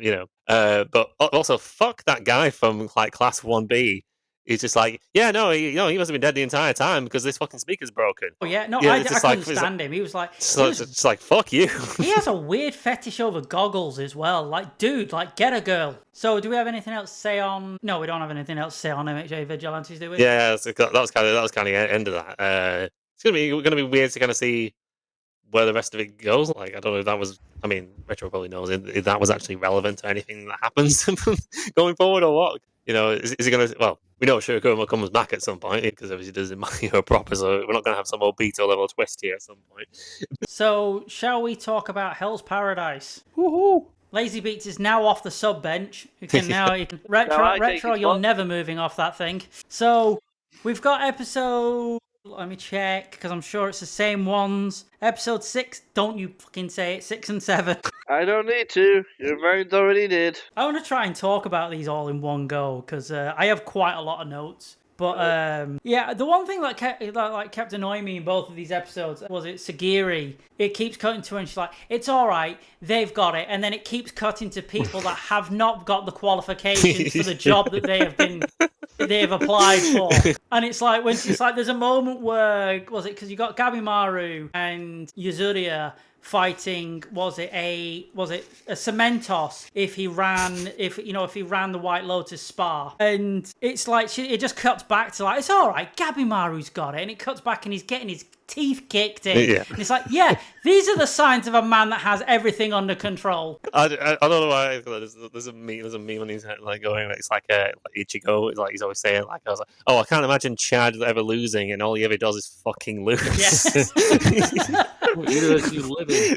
There was a point where during the fight that like they what's it called? They throw the Tenzin off guard, and then they do like Yuzuri and Gabimaru stop to do a Vogue. They just suddenly just strike a pose, just like, yeah, motherfucker. And then Yuzuriya got stabbed in the gut, and at that point, like, I was like, I'm sorry, but if you kill this sexy beast, I will riot. Yeah, I will get rid of this show off my watch list now. Oh, but I thought you had a new waifu in this show. Oh yeah, we'll get to that. Yeah, because it was so funny. Like the start of episode 8 as well, when they're all stood there, and then all of a sudden, like, they got the pink one, and I remember her from like season 1, but all of a sudden I was like, hey, actually, you're kind of cute. Wasn't she one of the ones that was lesing out? Yes, she was. Yeah. yes. we remember her. I love that sounds like a mnemonic device is remembering. It's like as soon as you go like lesing out. Oh yeah, I remember. I just also like the fact that that Mizu went with we, and it made it sound like Venom for a second there. Oh, we remember her. Yes, we do. I love Chobe like going like, oh, by the way, brother, come and join me. And then the yellow Asaimon who looks like Toad, and Dragonblade. I love them too. Just like, yeah, fuck off. It's like, oh, you're not gonna fight for me to no, go off. I'm like, yeah, you gotta do it. You gotta do you, bro. And then it was so badass when they get up there, and it was like Chobe and his brother like, aha, double cross, motherfucker. Whoever could have seen this coming. Double cross, crisscross, applesauce. Yeah, it's been a couple of interesting fights this episode, because like the first on Gabimaru and Yuzuriya versus the, honestly I can't remember what his Tenzin name is, something like that. It's always something far. I don't know, but it's like they realise it's like, because apparently this whole Tau system works on a Pokemon style sort of. Yeah, I you didn't know, really understand that part. This is their land. They've lived there for thousands of years. Like, yeah, they've got some weird fucking space magic shit they're using. So it's basically like Space magic. so basically each like character has a particular element like fire. Oh no, yeah, I got that part. It's just Yeah, the whole like so- how they can manipulate the land and then confuse them into thinking they're going to the place they want to be at the shrine or something for the elixir, but they're not there at all. It's like Yeah, I think it's it's like like said, I think it's Muzan. just It's like 'cause the Infinity Castle where he's basically they've gone like, we knew you were coming. We're gonna shuffle rooms around. Yeah, basically, yeah. Change places. Yeah, kind of. But I thought it was kind of interesting, like, because Garimaru is at a disadvantage in this fight. Because, like, I'm a fire type and he's a water type, so I'm going to lose. Where's Pikachu when I need him? So it's just like, but it's like, oh, but I can actually sort of counter him by weakening my Tau, and that's sort of like using his force against him or Yeah. something like that. Which is like that's kind of interesting. So, like, they actually managed to get him on the back foot until he digivolves into the weird cocoon thing. Yeah, I when they cut him in half and then all of a sudden, like he digivolved into a Dark Souls boss, and I was like, oh fuck yeah, I forgot they do that. And then it was, I don't know why, it was just so Super funny. Saiyan. Like, Oh yeah, Super Saiyan. yeah. And it was just, I don't know why, it's just so funny, the little Iron Man mask that he has. But it's the what makes me laugh is just like just how quickly it closes. I wouldn't even say it's an Iron Man mask. It basically looks like when you put your hoodie up and then like pull the drawstrings up. That's basically kind of what it looked like to me. Isn't I that how keep you thinking make that an bit. anus? I was gonna say I was Kinda. thinking of the Peter Griffin thing where he pushes the Mars Yeah. bar out. But I love the fight between the Pinker Tenzen and Dragonblade and Toad because See, funnily enough, her name is the only one I can remember. Tao Fai? Telfa. Telpa. Yeah. I'm sorry, Yeah. she's gone right up my list. She's cute as fuck. And I don't know, every time she flexed the big muscles, I was just giggling. It's just so funny seeing such like a dainty little face suddenly becoming Hulk Hogan, just like See, She was Yes, already yeah, interesting, see- wasn't she, just from that moment? But then later on, when they question her psyche of saying, "Oh, are you enjoying this?" She's like, "No, I don't enjoy anything. I don't enjoy this at all. I'm in pain. Yeah. I'm in suffering." It's like, oh my god, what the hell? it's like I've been here for 3,000 fucking years. Yeah. I'm bored as shit. It's like that. No, we've lived for thousands of years torturing people. I'm bored now. But I'm surprised. I'm surprised that you like Attack of Jones, because this definitely seems like it'd be sort of retro's alley. It's like, fucking muscle mummy, and she's got a few screws loose. It's the it's like I like her because she got a few screw loose, but it's like I said, the muscle mommy thing wasn't doing it for me. It was just I thought it was just funny just seeing such a dainty little face and then these big massive Hulk arms. But I mean, because I'm kind of glad, because obviously they have the ability to swap gender. She's not just whipping it out. So halfway through that. you better duck because I'm about to turn left and I don't want to hit you with my dick. It's just like oh, I'm going to hit you like a man now. I enjoyed the fight because I kind of liked the sort of jokey, flirty banter they all had with each other, despite the fact that one of them is going to die. And then we get to Dragonblade, who's like, he can't read Tau, he doesn't understand it, like how people think I feel about JJK and trying to understand it. The bit that confused me so fucking much is like, when I close, like with one eye, one of my eyes, I can't see out of, and that's how I can see Tau. So what I'm gonna do is rip out my other fucking eye, and now I can see Tau, and it's like, just close your eyes. I feel like he's just the epitome of like he's learning as he fights, and he's giving me like Kenpachi, like Bleach vibes a little bit. Yeah, definitely. Yeah, he's just like he's all there for the thrill and the love of the fight. Sorry, just the whole ripping out learning. the eye thing. Just ripping out the eye thing just gave me flashbacks of fucking Baki. Because one of the criminals in that have that moment. Yeah.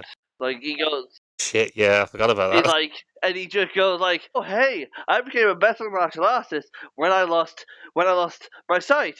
Well, how much better would I become if I lost my sense of touch, my sense of feeling, my hearing, my sense of smell?" And he just starts chopping off more and more until eventually, like, I think in like the later chapter where he'd returned, he escaped by just not existing.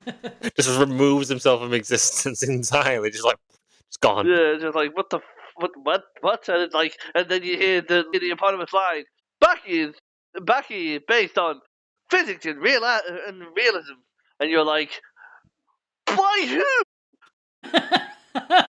Joker. That's it. I can see it It's now. someone's Like, reality.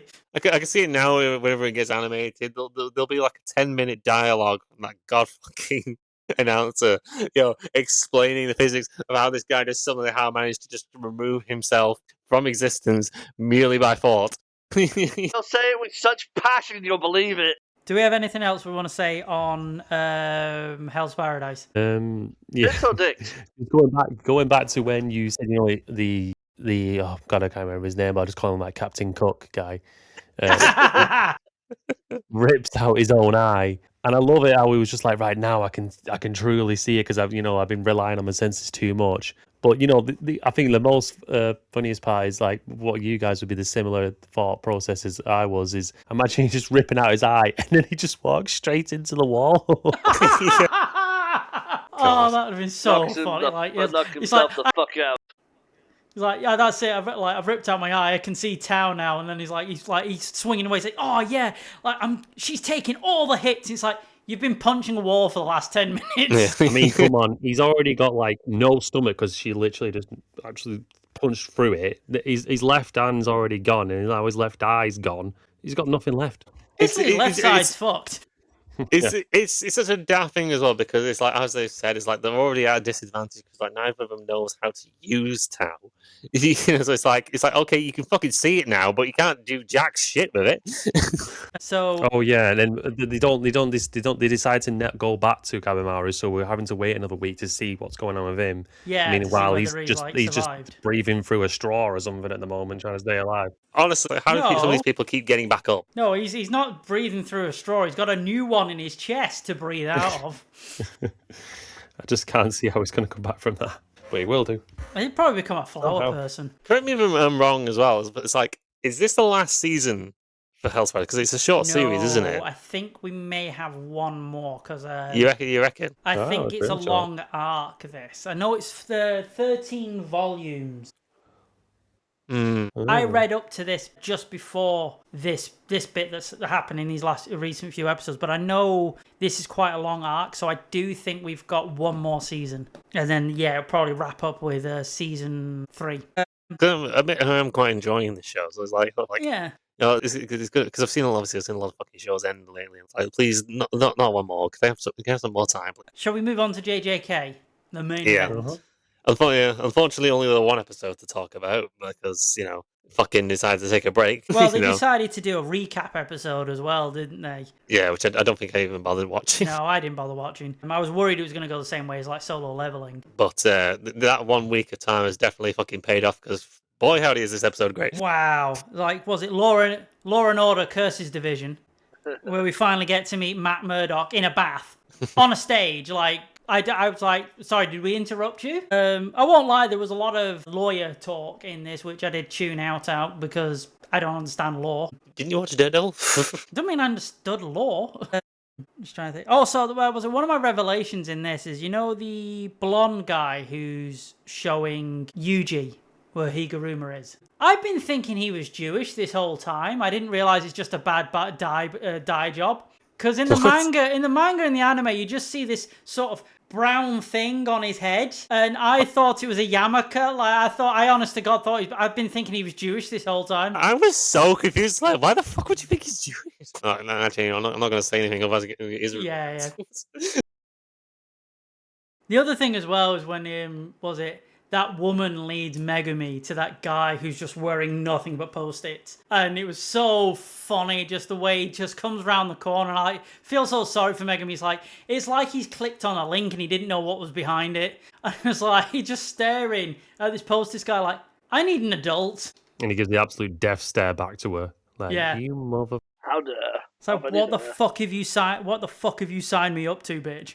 And then it's I funny. did not want to sign up to America's Next Top Model. What is this? The guy with the post-its like, do you want to remove this post-it and be a star? I'm gonna say it's when he goes to summon the dogs as well, and I thought, wouldn't it be just so fucking funny if he just summoned Maga Haraga? Black.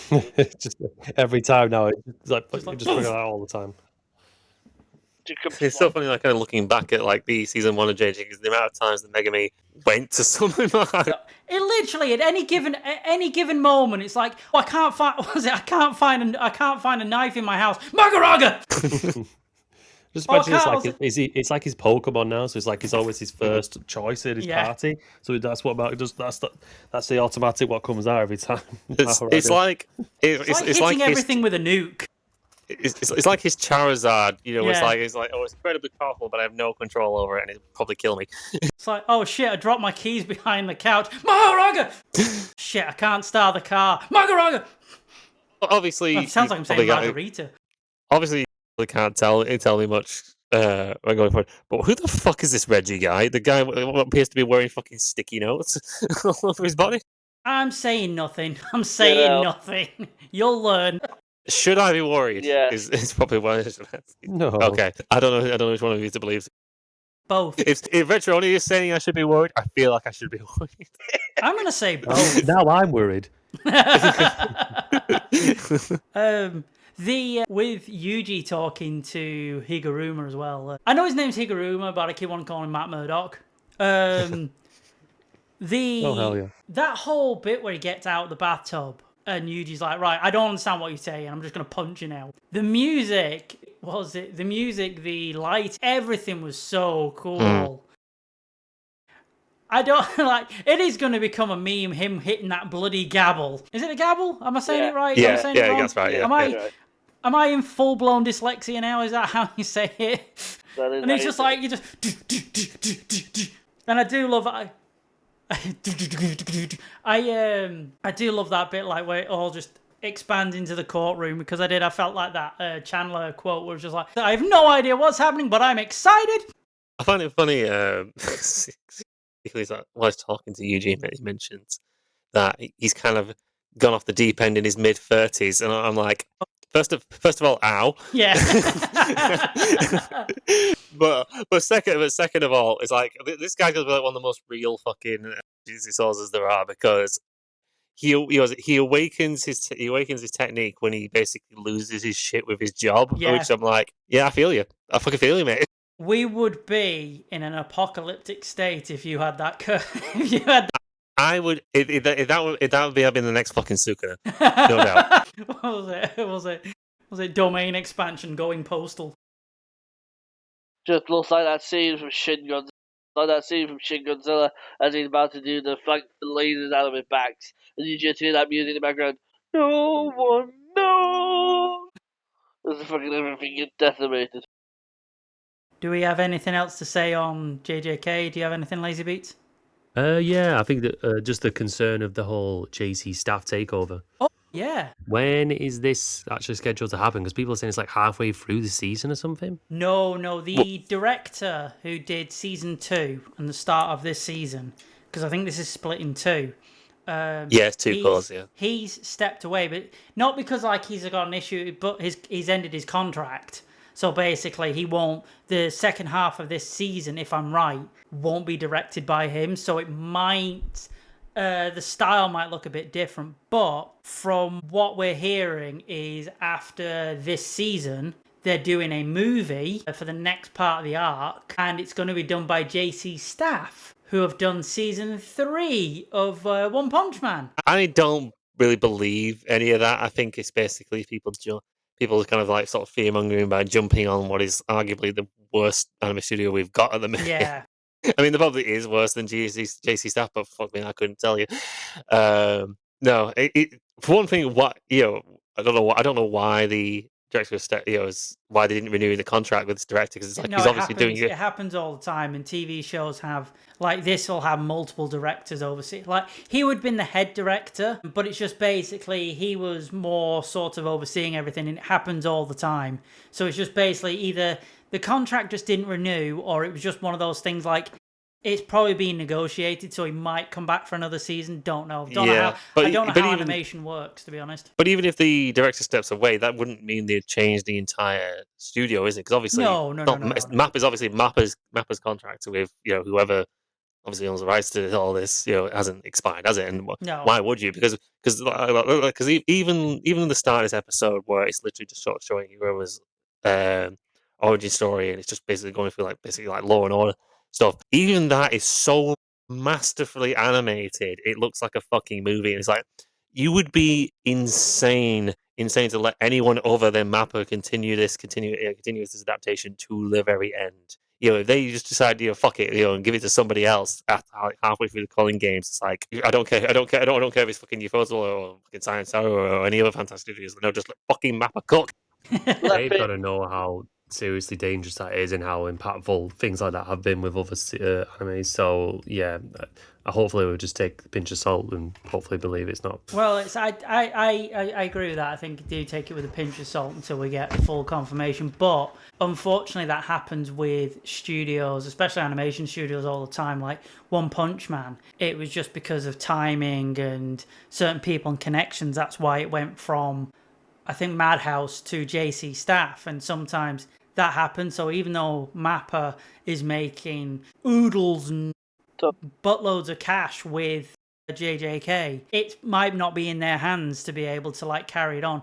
I don't think so. I think Mappa's going to carry on till the very end of JJK, but again, well, we'll just have to see, because I don't want to say oh yeah, it's exactly happening, because I don't know if, like you said, Mizu, it might just be a load of people rage baiting, being like, haha, you're the best fight in all of JJK is going to be animated by PNGs. So I mean, it's like Attack on Titan. It's obviously the what was it? Do you remember what studio it was who did the first 3 seasons of Attack on Titan? Who was it? Hang on. I think it was Wit Studios. Yeah, that's it. Probably is that. We'll have to fact check. But I think the first 3 seasons of Attack on Titan were brilliant, and they were amazingly animated from start to finish. I didn't, even though this is contrary to what I just said about JJK, I didn't like it when Mappa took over the final season. I wish it had stayed with Wit Studio the entire time. I was right. It was what? Sorry, I've just looked it up. It was Wit Studios. Okay, cool. I wish it had stayed with them over them at Mappa, because not that Mappa did a bad job, although some people will complain about some of the CGI. First part of it, but I think it was more because the final season. I mean, granted, the entire show goes through a massive tonal shift at that point, but it's the fact that Mappa tried to make it very close to the manga's art style, which I don't like the manga's art style at all. No. It's no. I really wish there's probably some parallel universe somewhere where Wit Studio did it from start to finish, and maybe it's better, maybe it's not. I don't know, but I would love to see it. So is that all for JJK? Yeah, I think we kind of covered all that.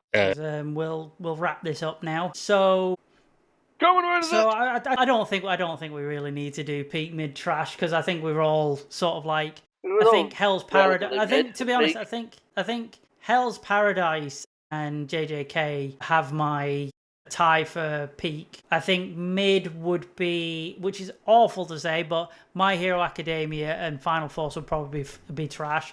But again, it's been a good week and I have nowhere else to put them. So I don't know if you guys agree with that or... Well, I mean, yeah.